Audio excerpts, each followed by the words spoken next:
It's $1 million job, would you take it? What if I said the only way you can expose is with f-stop?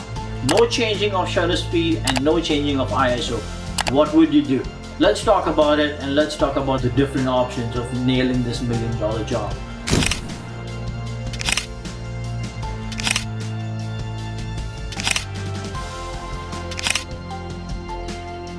Hey guys, this is Ejaz. I am a fashion and a wildlife photographer. Today I am going to speak to you about choices. Do they make us weak? Do they make us not think much? And I think that could be the case. At least that's the case with me. This is exactly how I work. When I say to myself, I'm going to take away the choice of ISO, which I do at my work, because I choose the ISO that the camera manufacturer says that the camera shoots best at. In my case, it's 640, right? So that's my ISO fixed, not changing. The other thing I don't change is my shutter, because I love to shoot at 1250 or 1000. So that's the only choice. So say we go with 1000. Now what? How do I get a perfect exposure? How can you get a perfect exposure? The only option you have is the f-stop. You're going to take your f-stop to f11. You need a lot of light for that, right? So that means you're going to shoot in the afternoon. Is that feasible? No. Now you say to yourself, you need a lot of light for your subject. You're going to shoot early in the morning because that's when the best light is.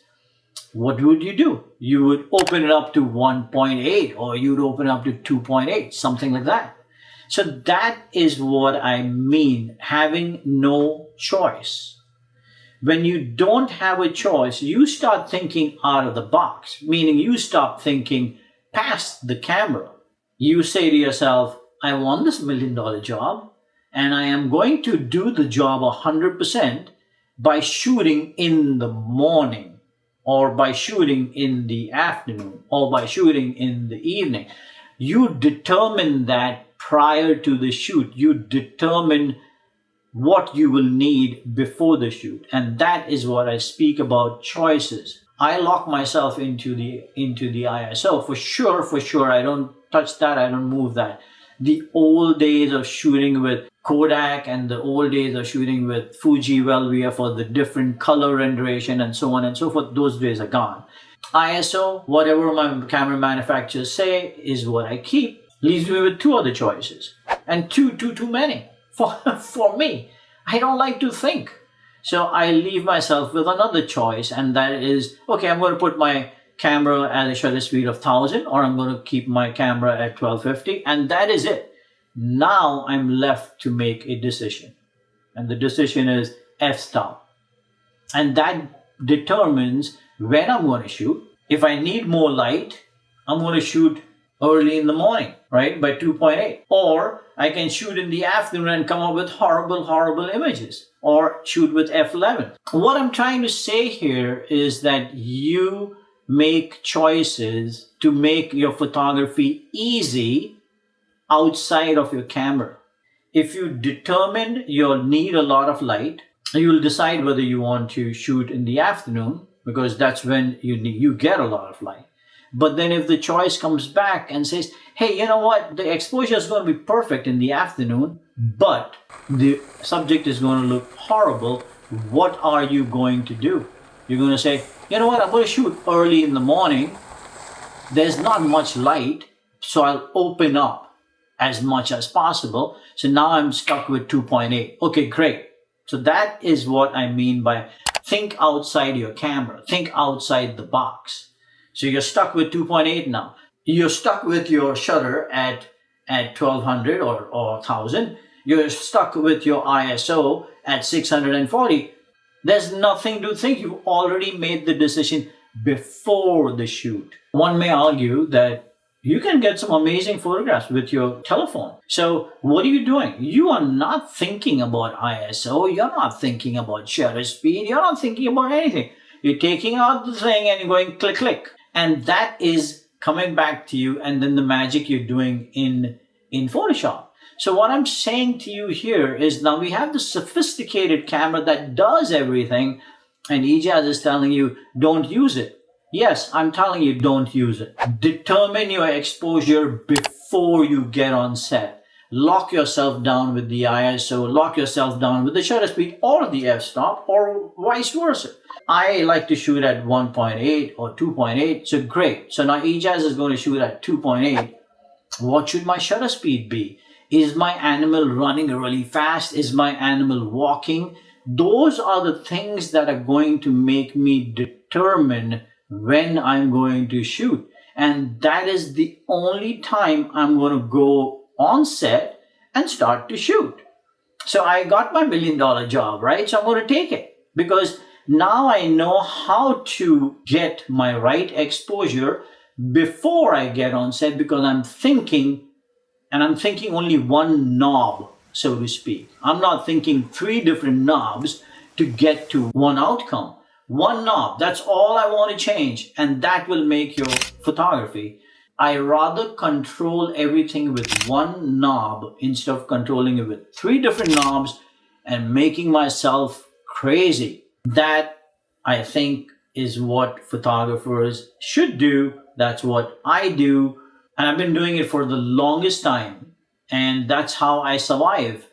Make things easy. I am not amazing at the technology. I'm not. I understand it. I cannot pixel peep and say this is going to give you a pixelated thing and that's the reason why, and because the light is hitting the pixels in X amount of way and blah blah blah blah blah.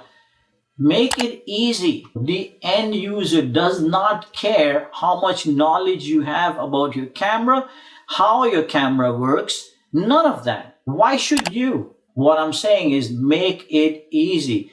Give yourself that one knob. So let's break this down a little further, okay?